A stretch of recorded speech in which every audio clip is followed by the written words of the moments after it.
Here, and we are looking ahead to Arsenal's crucial first leg Europa League quarter-final against CSKA Moscow. I'm joined by Martin Keown and Jermaine Genius to look ahead to that match. Our coverage later starts at 7:30 on BT Sport 2. Before we get into the Arsenal game, though, we're just about getting our breaths back from that amazing performance from Liverpool last night. Jermaine, is that tie over, do you think?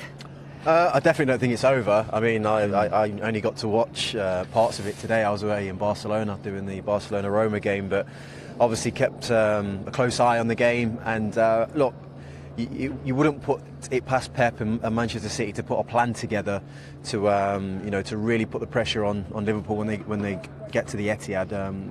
They've got far too much in their ranks to say it's just done and dusted. But you can't imagine Liverpool not scoring there either, can you? No, and the pressure will be on Liverpool a little bit because it was maybe their finest hour in Europe and they've got a great history, so it's a big one to say that. But to beat a Man City team, we saw them at the weekend, they were quite magnificent.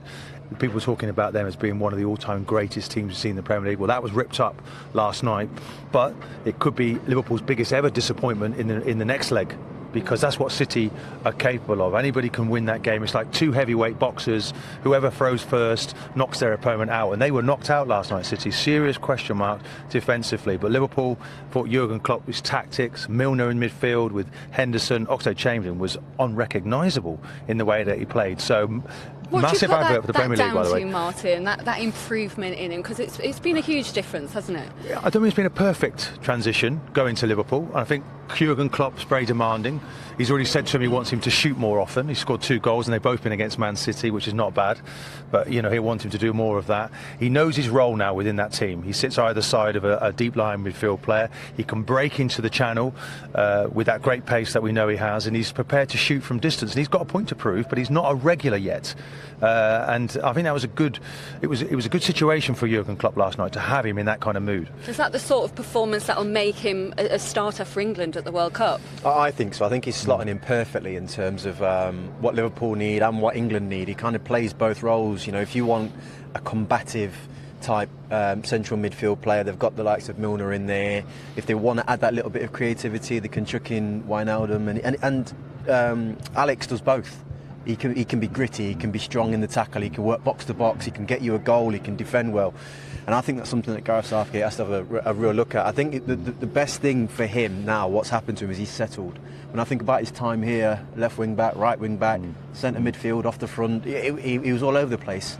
And now he's starting to really establish himself in that midfield. So, I think it's something that Gareth's going to have to seriously consider at the World Cup. He's an interesting player to watch and see how he's growing at Liverpool. And I feel that he's a player that stops and starts. He doesn't play the game. He's not on the move enough. In all top sports, there's a recovery position. If you're playing tennis, wherever, you get back into that position for your team or for the next shot that's coming over the net. He often does things in flashes and stands still. Jurgen Klopp's getting him to be more of a complete player, getting back into position for his team. And it was a great team performance, and that's the pleasing thing for Jurgen Klopp now. He's a part of the team, but he'll keep pushing him because he's not sure yet if he's really made that transition completely.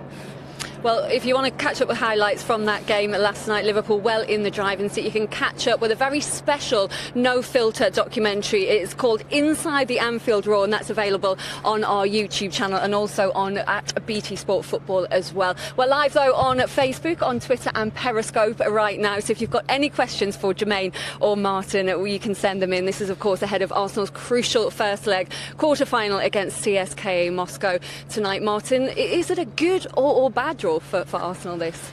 Well, we shouldn't underestimate Moscow because they beat Benfica, Basel, they beat Lyon in the last round, all away from home. So it could be tough, but Arsenal's their away form has been alarming in the Premier League. I think they've lost, they've only won 3 away games, won 4 in the Europa League. So it's been really good for their season. They've got to win here tonight. They simply have to win. Such is their unpredictability of their away form. Got to be a big night. They want to be rocking here tonight. They want to get the crowd in. You saw at Anfield, okay, it's not the Champions League and that was a special night, but still it's a big occasion for Arsenal because they can win this competition. They go into next year's Champions League and that is huge for them. Arsene Wenger suggested that all those empty seats against Stoke on Sunday, Jermaine, were down to their position in the Premier League. Also the fact it was Easter Sunday as well. Do you think the fans are going to be back in force tonight? I don't know. It's the honest answer to that. It's a shame. It really is. They're kind of I suppose, say, voicing their opinion by not turning up. I mean, it's never good to see empty seats at a club of the size of Arsenal. I think what it is doing is, they're saying that they're not happy with the way that the club's going at the minute, and that's why this game in particular is just so important today. And Martin's right, you can't underestimate CSKA at all.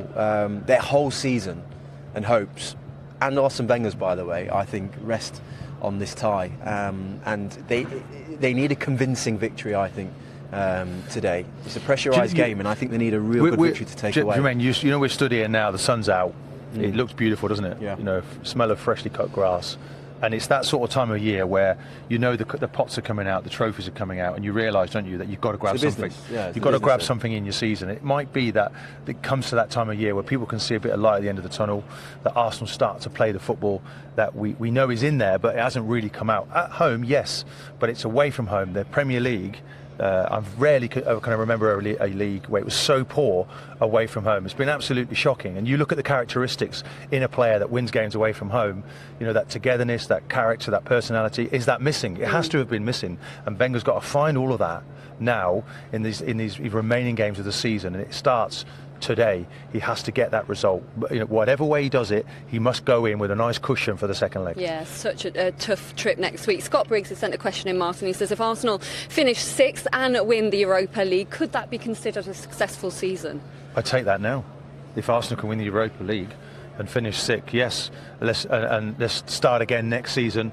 It was a massive blow. What on earth went wrong in that season? Because you have to say, I think we were talking earlier that Arsenal's first away game in the Premier League came on the 22nd of October. The players have been together for 3 months at that stage. They haven't won away from home since the 28th of December in the Premier League. All is not well.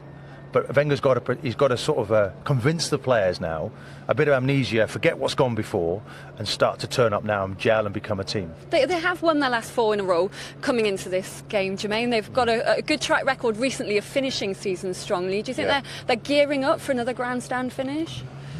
I mean, they'll hope so. I think you're right in terms of the way that they finish most seasons. There's a few worrying signs in terms of the performance aspect, though, for me. The game against Stoke the other day, they kind of huffed and puffed, and it was...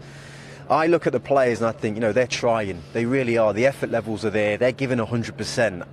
Is the direction there? Is the game plan there? And I just feel like they are lacking certain elements to maybe get them over the line if they even get through this stage of the competition. I think from a tactical point of view, it gets so tight over 2 legs when you're coming up against these types of sides that you need that edge sometimes. And I'm not sure Arsene Wenger and the staff are putting the players in the right place at the right time, in the right frame of mind to do what they need to do right now. Because when I look at the players, I feel sorry for them a little bit, because I think they're trying as hard as they possibly can to get this place going and get the fans believing in them. But I think they need more. Big night, Lacazette, isn't it, tonight, coming back in? I'm not sure if he's coming back in yet. We presume he will. Yes. He's obviously lacking a bit of match sharpness. Welbeck went off against Stoke with a back problem. But if both are fit, would you start Lacazette? I think I would, because I've been disappointed with Danny Welbeck. I don't know if he's quite got back to... I watched him play in the cup final last year against Chelsea. Thought he was absolutely magnificent, and thought maybe that was going to be a direction Wenger would go in. It must have taken a hit. They bought 2 strikers since, spent over £105 million on transfers for replacements for him. He scored 2 goals against AC Milan, but there's something missing. It's not quite there, and I think Lacazette will play. He scored at the weekend. But we need these partnerships. Mkhitaryan needs to link up with Lacazette. We need Wilshere now pulling the strings in midfield. Ramsey, there's good talent in there, but it's now finding a rhythm and Wenger picking his best 11. What is the best Arsenal 11? That's a question really that I'd like to throw back out there. Well, get your questions in. You can keep them coming through. We'll keep an eye on those. We've also been running a poll. Are Arsenal favourites to win the Europa League was the question we put out there. Only 19% of people said yes. 81% said no, going for Atletico Madrid. Do you agree with that? It's hard to argue with that, isn't it? You can't argue with it. You look at their front line. Atletico Madrid, well, not only that, their history. They've won it twice. Well, they've been to 2 Champions League finals as well, and they lost those finals, but a lot of those players remain, and they're still hungry. They've got an unbelievable manager who keeps those players driven, and if anything, they're probably stronger this year, having re-signed Diego Costa, than they were last year. So look how much Chelsea have missed Costa. Yeah. You know, he's such a winner, and you can just see if it were an Arsenal final against Atletico Madrid, he'd be almost your worst nightmare, wouldn't he? You know, you could see him just wanting to score the all-important goal to beat Arsenal and knock them out. Well, it is Atletico against Sporting. That one's on later as well. Thanks very much, Martin and Jermaine. We're on air from 7:30, though, on BT Sport 2, building up to Arsenal's first leg against CSKA Moscow. We'll see you then.